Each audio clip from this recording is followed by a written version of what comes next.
accepted a Division I scholarship and went to New Orleans. I went out to New Orleans and played basketball. It was a proud for me because anytime a Gladiator or anybody of our community did something to strive, I tell you what, it was just part of us. So I just want to tell Leon, thank you very much, Leon.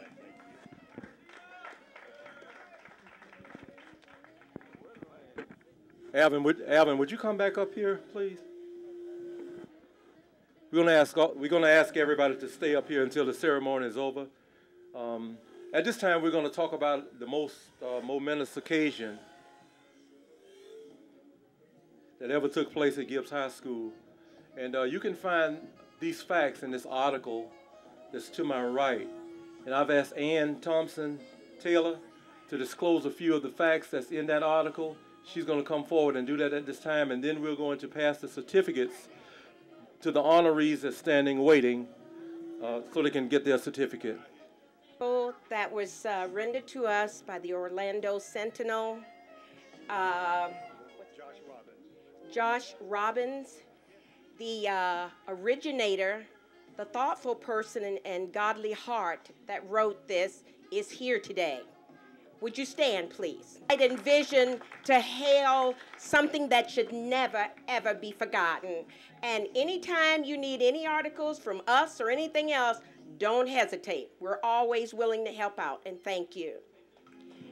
As the drops start to fall, there are a few things that need to be remembered.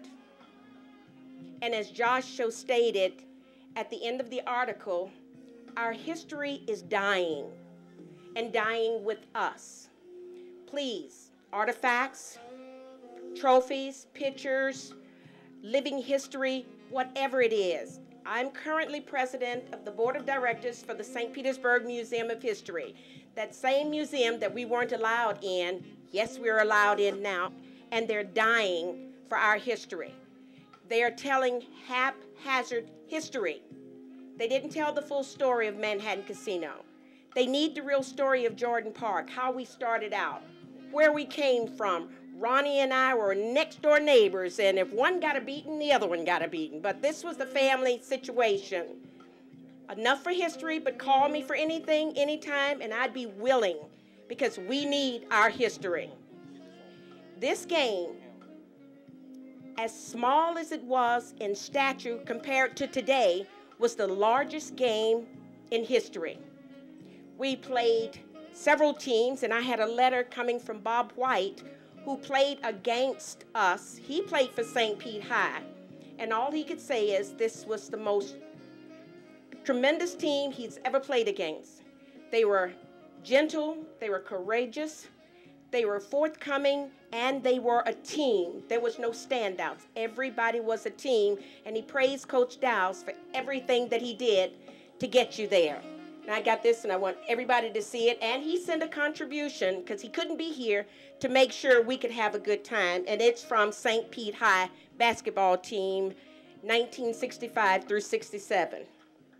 The largest crowd ever to see a Florida high school basketball game jammed the Bayfront Center in downtown St. Pete in the late December night 40 years ago. 40 years ago, we knew nothing of the consequences. All we had was heart. We had ability, plenty of ability, plenty of strive. But we were making history as we are today. This is the largest crowd that's ever come out for one of our reunions. Everything we do is a good thing. It was segregation time. In many of the games, as it was portrayed, everyone was hoping we would lose. But we had heart. We had soul. Right down to the fact that Crum was offered $60 to throw the game when he had to leave the court to go to the bathroom. $60, the man said, I'll give you, and he did give it to him, and he did accept it, but he didn't throw the game. He bought a pair of jeans, and he said, ha ha on you. We went through, we survived. I won't take time to read it all, as Menson said, but a few points that needed to be mentioned was it was over 5,000 people that jammed the arena, that came to see us. that came to see what we could do, and we did it. And I said we, because then we were a community, and now we're still a community. We may be spread out, but we're still the gut, the soul of the earth. We have what it takes. What we have to do is spread it to the rest of the generations. Coach Dowles retired after 30 years in the school system, and he was at 16th Street when I was there. He and Miss Fagan started in, and all he knew was he was going to make that team great. We didn't make it, the Trojans, but he made sure the Gladiators did. And the Gladiators, to you, to all of us, we love you. Thank you for putting us on the map.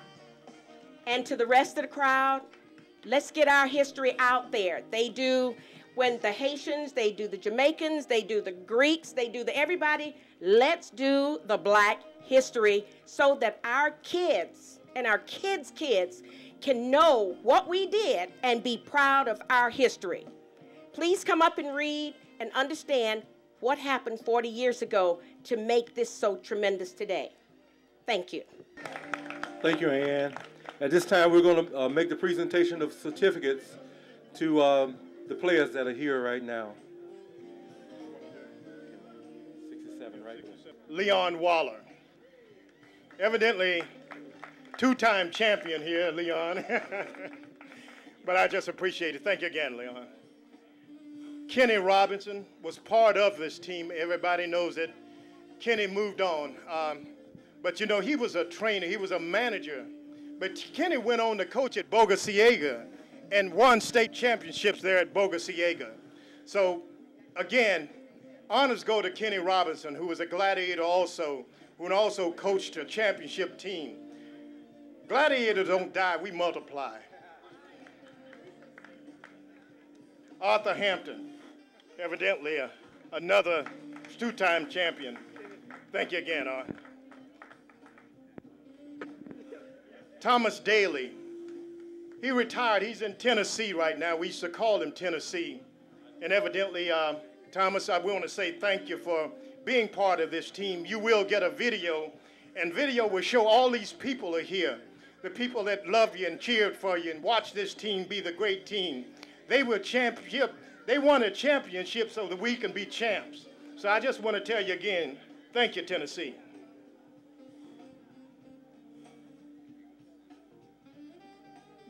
Harry McLean. Is Harry here?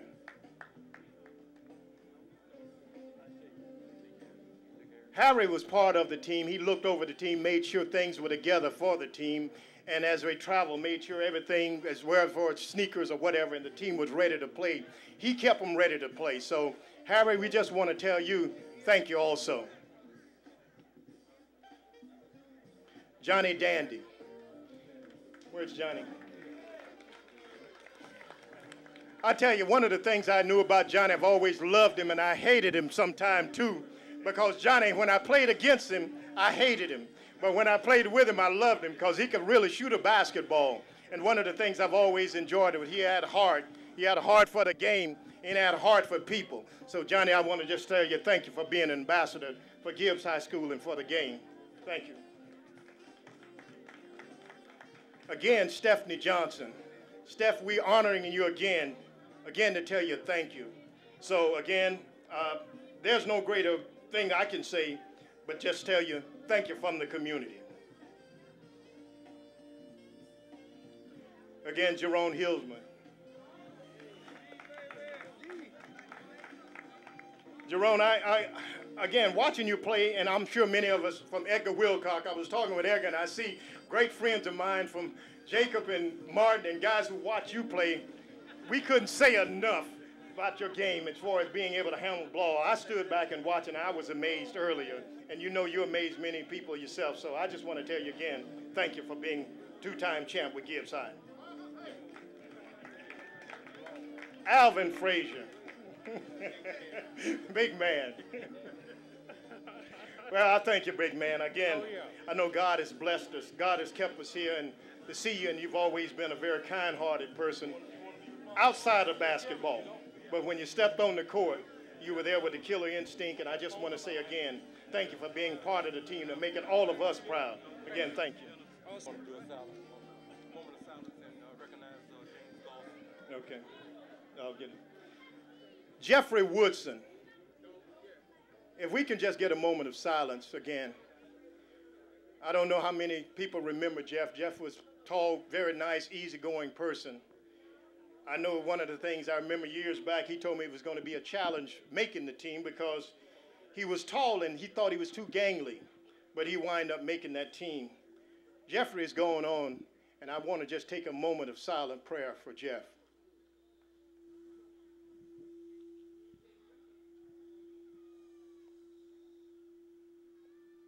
Thank you.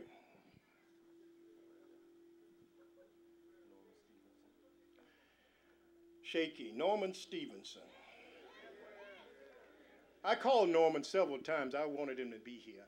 People don't realize what we had come through this community. Norman was first team All-America with McGinnis. And, you know, many colleges, UCLA wanted Norman coming from our community. I remember seeing his picture on the St. Pete Times paper, big article, first team All-America from St. Pete Gibbs High School. I remember Norman playing as a younger man out of 16th Street during the summer leagues. And as he got with Edgar, he used to be with Edgar Wilcox, and people don't realize that I was talking with Edgar. He was one of the top players around this city also, and also with Minson. I don't know, people really, Minson also was a very tough player, competitive player.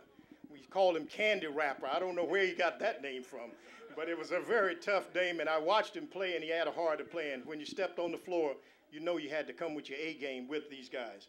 So, Norman, Shaky, you will be getting this video, and we from the community, and you look at the camera is going to pan this audience, and we're going to tell you thank you. Here. Henry is not here, but Henry was another gentleman who was fortunate. I say fortunate to make this team because many people tried and people couldn't make it. But I just want to tell Henry also thank you for being one of the 1967 state champions of Gibbs High School. Lewis Rowe, L.B. Rowe. Evidently, he's not here either, but I was hoping L.B. was here because one of the things I used to talk with L.B., he was about standards. He taught in the school system and worked in the school system, and one of the things he always talked to me about is making sure that not only athletes come away with a basketball in their hand. He wanted to have some education also to go with those things, be able to go back into the community and share with them more than just basketball skills, but educational skills. And they trade with our young people what it means to be a gladiator and what it means to have an education. One of the things people may not realize is his children are a testimony to what he believed. If people knew his children or what they become, he pushed it. And these kids are high, they're doctors and lawyers, I would assume, or whatever. So whatever he taught his kids, he was trying to teach our kids. And I say our kids because that's what our community used to be. It wasn't your kid and my kid. It belonged to us. We used to have an us attitude. And one of the things we need to do is get back to that us attitude. So Louis Robo, I just want to tell you thank you. And Doug Hampton. Come on, Doug.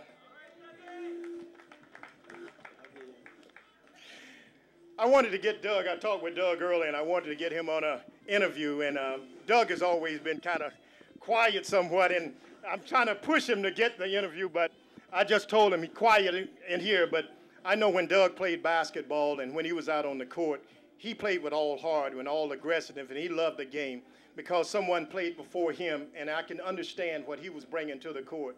Guys that were playing ahead of him, and also he was here to leave something for other young people who's going to be after him. So, Doug, again, thank you for the things that you've done for this community. Thank you. Yes. I tell you, this is getting to me now because I tell you, this is Elbert Crum again, and I wish he had been here because, again, Elbert put a lot in his life. He cared about people, and he cared about Gibbs High School. He wanted to get in and even coach the school at one time. He told me his desires to get and be a coach of Gibbs High because he loved the school and all that it meant to him. So, Crum, you will get a DVD on this also, this acknowledging that we tell you thank you again. I want the cameras to pan the audience first. And I would like for Stan. To all the Gibbs High Gladiators, for us. You, Doug, Leon, all of you guys who were champions for us. It was more than just a basketball game. The score clock said basketball score, but it was greater than a score. You guys were the ambassadors for something that was changing this country, something that was changing this nation. And you couldn't have selected a greater bunch of guys, because when you read that article, nobody said anything about the score of the game. They said they wanted people to understand that we were good athletes, that we were good citizens, and that we were good people. And that's what they were coming by. And understanding that the barriers they broke down, it was Gibbs High, and they were proud of that. So I just want everybody to just give these young men, these athletes, these Gibbs High players a round of applause. I want to tell you.